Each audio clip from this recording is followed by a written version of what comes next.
It was nearly a decade ago that a deal was signed by 193 countries to try and make the world a better place. The UN's Sustainable Development Goals were supposed to carry the hopes, dreams, rights and expectations of people everywhere, including Nigerians. The document laid out how countries were going to achieve these goals. They set targets on a wide range of things, from ending hunger to education for all.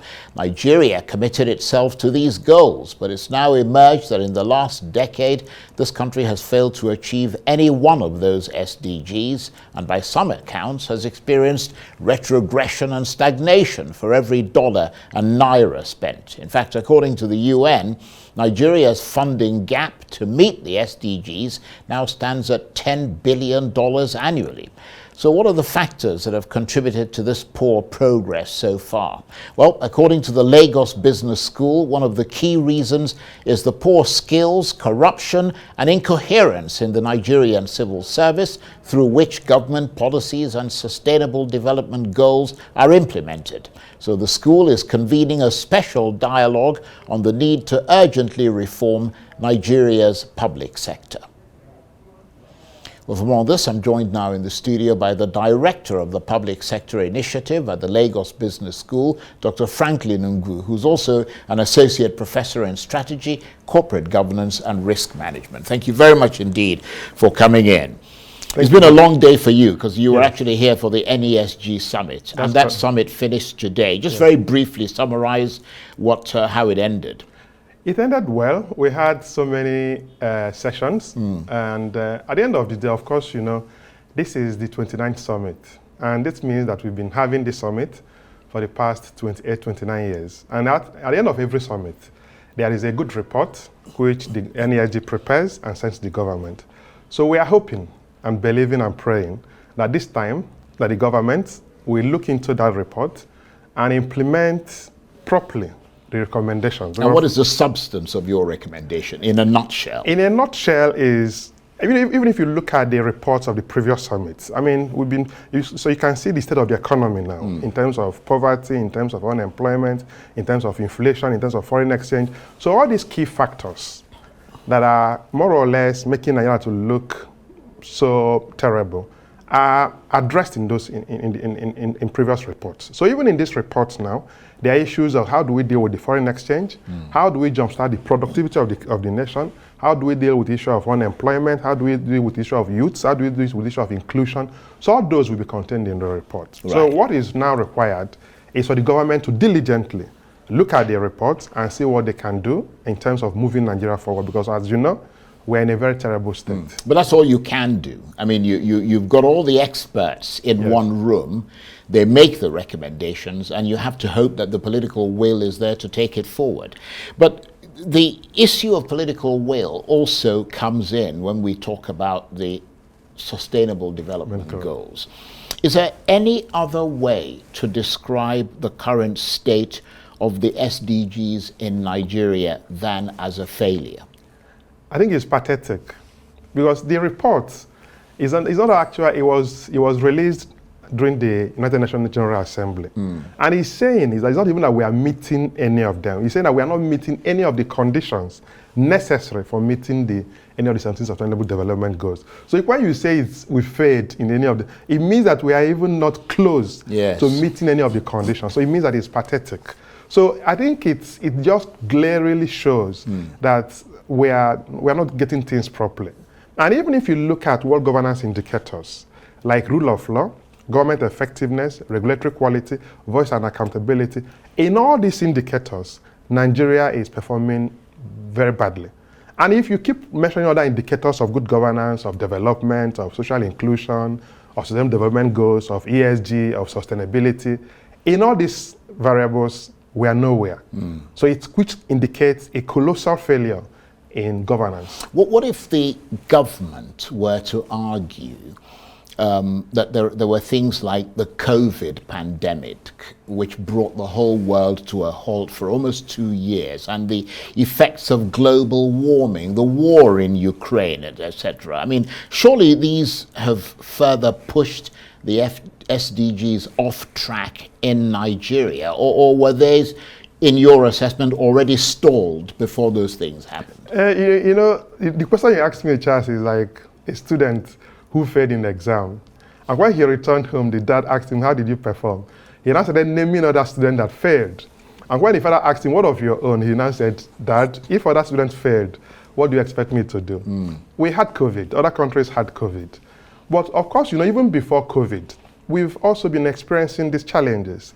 In all these key variables, all these key governance indicators, we haven't really done well. If you look at world governance indicators, right from when it started, we've been scoring below 1 in all the key variables. So it means that COVID happened, that's fine. But even if we keep COVID constant, the question is, what did we do with regards to these issues before COVID? What did we do after COVID, as the case may? I remember also that there were a lot of funds coming in during COVID and after COVID. Where were the funds? And there's nothing to show for it. And nothing to show for it. But in terms of progress, which admittedly, as you're saying, has been minimal, is there anything that you can point to where there's been a significant difference in terms of the SDG targets? I mean, for instance, access to electricity, or reducing child mortality rates, or access to the internet, or something. Those are all part of the targets, aren't they? Of course, they are. Will I say there are little outliers here and there, but cumulatively, we haven't done well. So a good way to look at it is issue of poverty, for example. We are told that we now have close to 140 million Nigerians described as multidimensionally poor. So it means that we are retrogressing exponentially. We're also told that unemployment is going up. Inflation today is very high. During the NSG summit, somebody was saying that we are not even understanding the deepness of the issues. So for instance, if you are a manufacturing firm, you borrow at 20-something%. Inflation is at 20-something%. So you need to put all these costs before you now understand the real cost of operation. And at the end of the day, by December, from what is going on, some of them are going to lay off because they're going to say, next year, how will I succeed? How will I grow? How do I do this? So even though we are having, maybe I have internet now on my phone, maybe I have internet now in my village, maybe you have internet now, those are even if you don't do anything, part of human resilience to survive will definitely enable some of those little progresses. I mean, the government, are they doing what they are supposed to do? Yes, they are trying in certain areas, but we expect them to take it more serious because we are in a very, very precarious situation, Charles.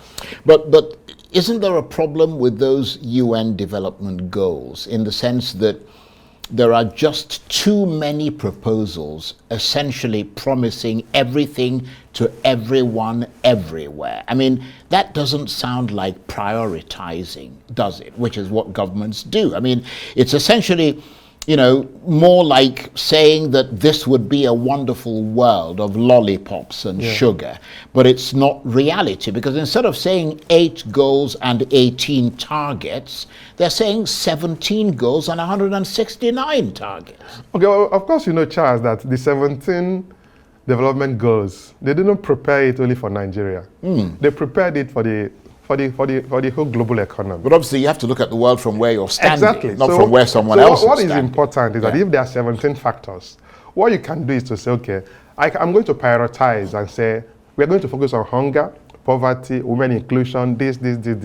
So even at the end of the year, or 5 years or 3 years, you can say, I haven't achieved all of them, but I've achieved at least 1, 2, 3. Yeah, that's a good point. So it's left for Nigeria to prioritize. It's not for us to say, oh, there are so many of them. Right. But what they are even saying that we haven't met any of the conditions necessary for the achievement of any of the sustainable development goals. So you haven't actually got on the track. Not at yet. all.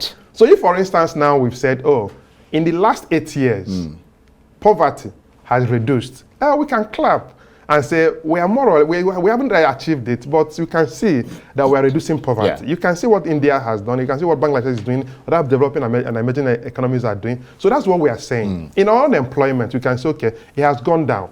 I mean, I don't want to talk about what Nigerian Bureau of Statistics said that the unemployment is now XYZ, as the case may be, but we know what the unemployment is all about. So what I'm trying to say is that even though there are many, but we can prioritize. Some of them are looking at us directly and saying, "What are you guys doing about this?" So it's not really about blaming UN or saying that there's so many. Let's even focus on the ones that concern us directly, like inflation, unemployment, poverty, housing, women inclusion, child labor. All those things are public knowledge. Right. Well, let's talk about, I mean, you talked about doing something about it. And on the strength of this rather lamentable SDG performance by Nigeria, the Lagos Business School, of which you are a part, has decided to convene a special dialogue. Tell us about that. And the reason is because, Lagos Business School, one of our key focus is to develop responsible